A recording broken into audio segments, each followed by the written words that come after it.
It can erase nations in minutes, carry more warheads than any other missile on Earth, and has been called the weapon that guarantees Russia's survival. This is the RS-28 Sarmat, NATO's Satan II. But how was the most powerful nuclear missile ever made? Let's break down the process. The story of the Sarmat begins after the fall of the Soviet Union, when Russia inherited hundreds of aging R-36M Satan missiles. By the early 2000s, many were nearing the end of their service life. Russia needed a replacement that could not only match, but exceed the destructive capability of its predecessor. The requirements were extraordinary. The new missile had to carry a payload of up to 15 nuclear warheads. It needed to travel over 18,000 kilometers, making it capable of striking any target on the globe. Just as critically, it had to bypass the expanding American missile defense systems. From the beginning, this was not just an engineering challenge, but a geopolitical statement. The concept of Sarmat was to create a missile designed to defeat interception, ensuring that Russia's nuclear deterrent remained untouchable. Sarmat was designed as a three-stage liquid-fuel intercontinental ballistic missile. At about 35.3 meters tall and 3 meters in diameter, it has a launch mass of around 208 tons. The architecture begins with the first stage booster. After cold launch ejection from its silo, a cluster of PDU-99 first-stage engines ignites to drive the missile through the densest layers of the atmosphere. The second stage takes over in the upper atmosphere, accelerating the missile into near-orbital flight. At the top sits the re-entry vehicle bus, a platform that can carry up to 10 large warheads, or as many as 16 lighter MIRVs, depending on configuration. Each warhead can be programmed to strike a different target, spreading destruction across an entire region. To increase survivability, the bus also carries decoys and countermeasures, designed to confuse radars and exhaust missile defense systems. What makes Sarmat stand out is not only its massive payload, but also its ability to fly along less predictable routes, including over the South Pole, bypassing defenses designed to track traditional northern trajectories. Here is a question for you. When fully loaded, how many tons of nuclear payload can the RS-28 Sarmat carry? Is it 5 tons, 7.5 tons, or 10 tons? Comment your guess and we'll reveal the answer later in the script. Constructing a missile of this scale demands materials that can endure extremes of heat, pressure, and vibration without failure. The outer fuselage is formed from aluminum-lithium alloys, chosen because they provide a rare combination of strength and lightness, allowing the structure to remain rigid while reducing unnecessary weight. In several sections, carbon fiber composites are added, helping to dampen vibration and shield sensitive onboard electronics from mechanical stress during a launch and flight. At the heart of the missile sit 2 vast aluminum alloy propellant tanks. These are coated to resist the corrosive hypergolic propellants and designed to contain hypergolic fuels, a liquid fuel called unsymmetrical dimethylhydrazine, UDMH, and an oxidizer called nitrogen tetroxide. These two ignite the instant they touch, removing the need for a spark or igniter. The unique property of these fuels is that they ignite the instant they come into contact, simplifying ignition compared to conventional systems.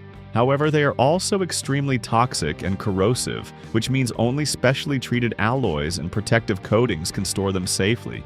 Finally, the warhead re-entry vehicles are encased in ablative heat shields built from carbon composites. These shields gradually char and vaporize as the warheads plunge through the atmosphere at speeds beyond Mach 20, carrying away heat and ensuring the weapons remain intact until impact. Once materials are prepared, the missile is built in modules. The booster engines are precision machined in factories that also build Russia's space rockets. Turbo pumps, injector plates, and nozzles are crafted to tolerances measured in micrometers. Even the smallest imperfection could cause catastrophic failure during launch. The propellant tanks are welded with automated systems that ensure uniform seams. Afterward, they undergo pressure tests where they are filled far beyond their normal capacity to prove their structural integrity. Each tank must survive immense internal forces without rupturing. The guidance system is one of the most sensitive parts. It uses astro-inertial navigation, with possible GLONASS updates in later versions, assembled in vibration-free clean rooms. These devices must survive launch forces yet still guide the missile thousands of kilometers with pinpoint accuracy. The missile is brought together piece by piece in a carefully controlled sequence. The assembly begins with the first stage booster, which is equipped with its massive liquid engines and reinforced propellant tanks. Once secured, the second stage is mounted above it, adding the smaller engines and tanks that will carry the missile into its high-altitude trajectory.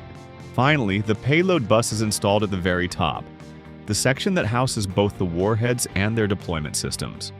Every connection between these modules is inspected multiple times, ensuring that seals, welds, and fittings can survive the enormous forces of launch. Wiring harnesses are routed with precision to prevent chafing or vibration damage that could disrupt guidance systems. The fasteners and structural joints are made from Inconel, a nickel-based alloy chosen for its strength under extreme heat. Hydraulic lines are connected to gimbals, giving the engines the ability to swivel for steering. The warhead bus itself is cushioned with shock absorbers, shielding its sensitive electronics from the punishing acceleration of liftoff. When all circuits are tested and pressure seals confirmed, the missile emerges as a complete weapon, a towering 200-ton machine built for one purpose: strategic deterrence. No missile of this scale enters service without brutal trials. The Sarmat is lowered into underground silos, some more than 30 meters deep. Engineers run electronic checks simulating launches while the missile remains stationary. Every sensor, every circuit, every valve is tested. Cold launches are performed, where the missile is ejected from its silo using compressed gas but not ignited. This ensures the massive rocket engines can fire cleanly after clearing the silo. Once cold launches are validated, full hot launches take place. These send the missile thousands of kilometers across Russian territory, often landing in test ranges in Kamchatka. During testing, engineers measure vibration, thrust curves, trajectory accuracy, and warhead deployment sequences. Only after repeated successful launches could the missile be declared combat-ready. Once accepted, Sarmat missiles are transported to strategic bases. Each missile is stored vertically in a hardened silo built to survive nuclear strikes. The silos are protected by massive armored lids that swing open just before launch. In service, the Sarmat is connected to command and control networks that allow it to be readied for launch in minutes, according to Russian claims. It can be fired singly or in coordinated salvos, delivering dozens of warheads across continents. Its purpose is clear. The existence of Sarmat ensures that even if Russia were attacked first, it would still have the power to retaliate, a doctrine known as mutually assured destruction.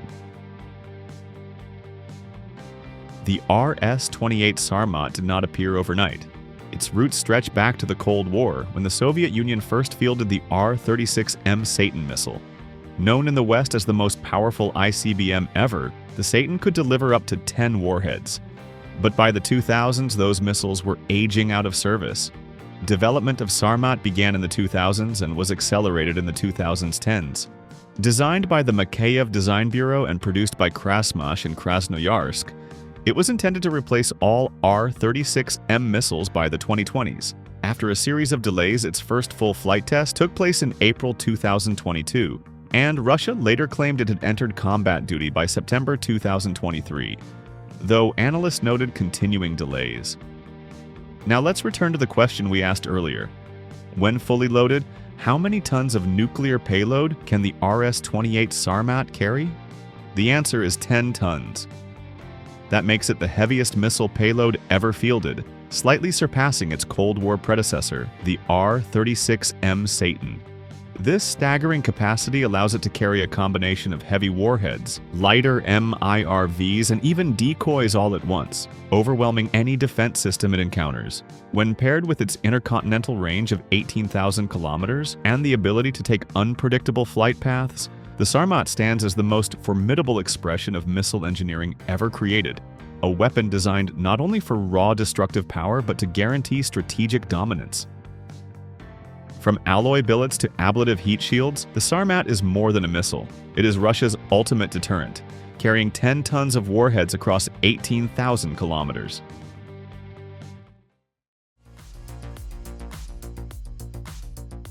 At first glance, the F-22's wings look like flat slabs of metal.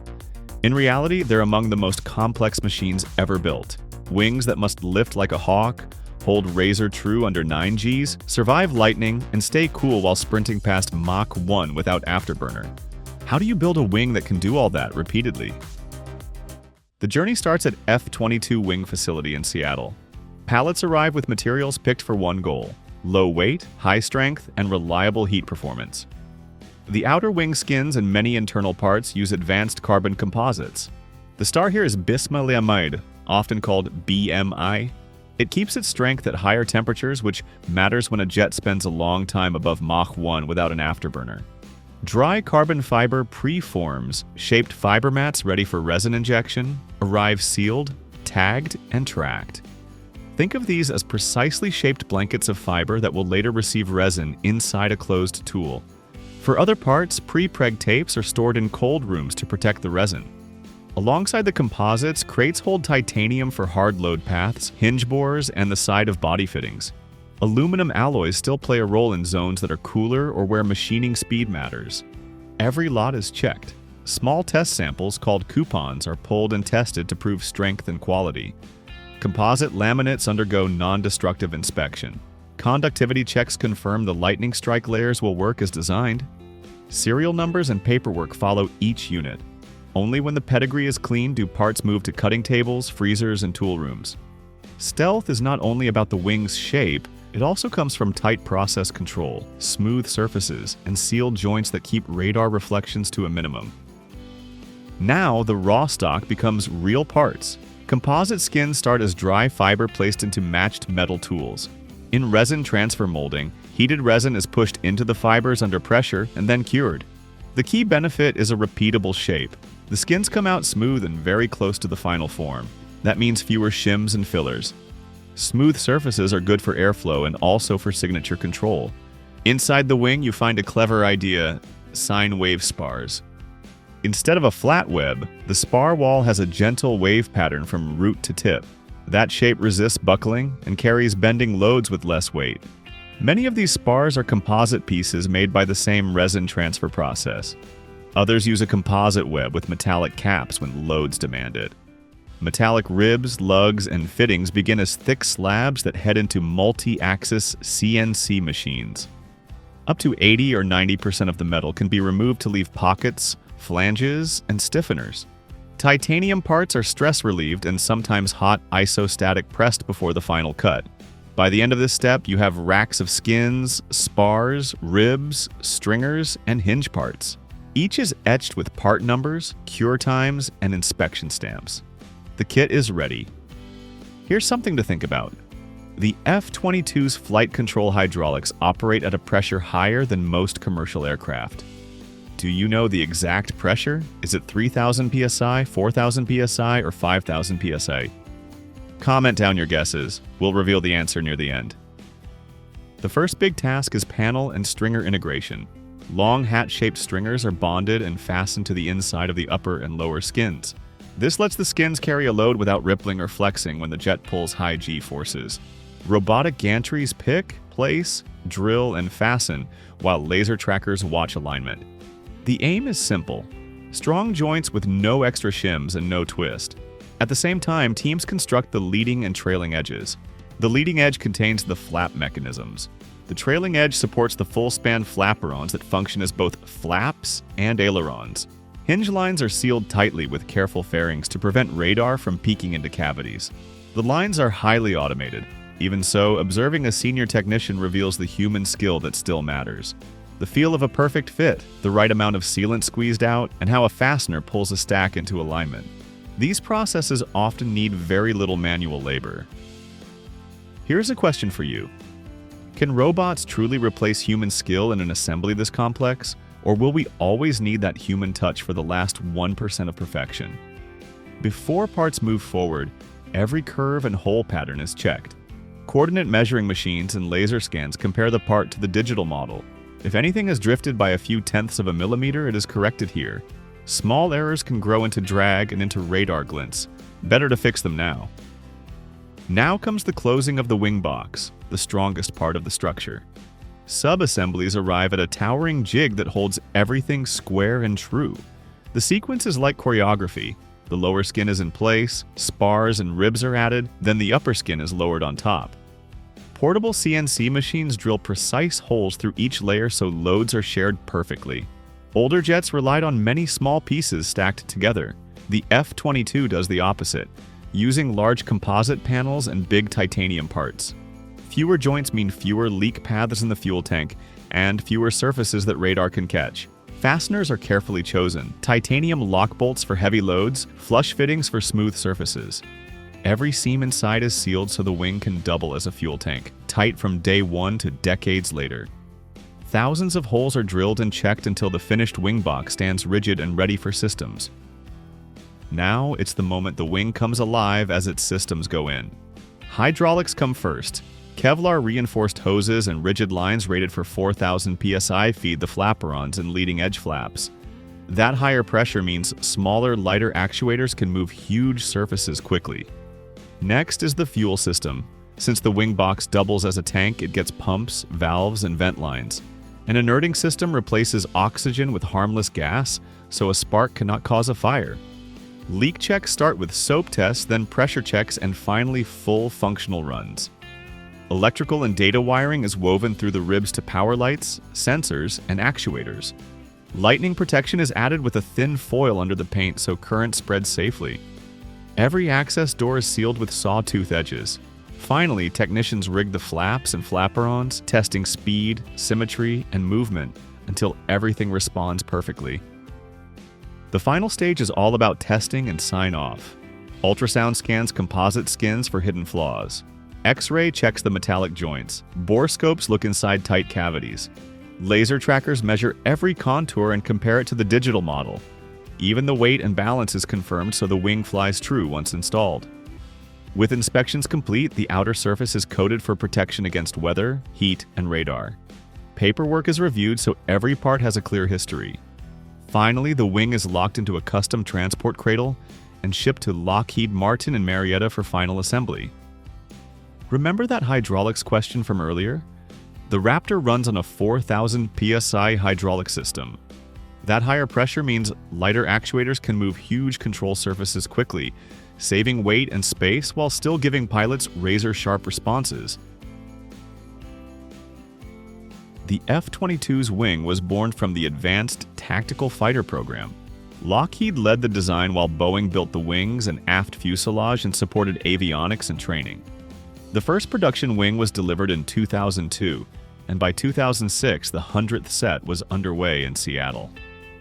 From the beginning, the program leaned on digital design, matched hole drilling, and large composite parts made with resin transfer molding.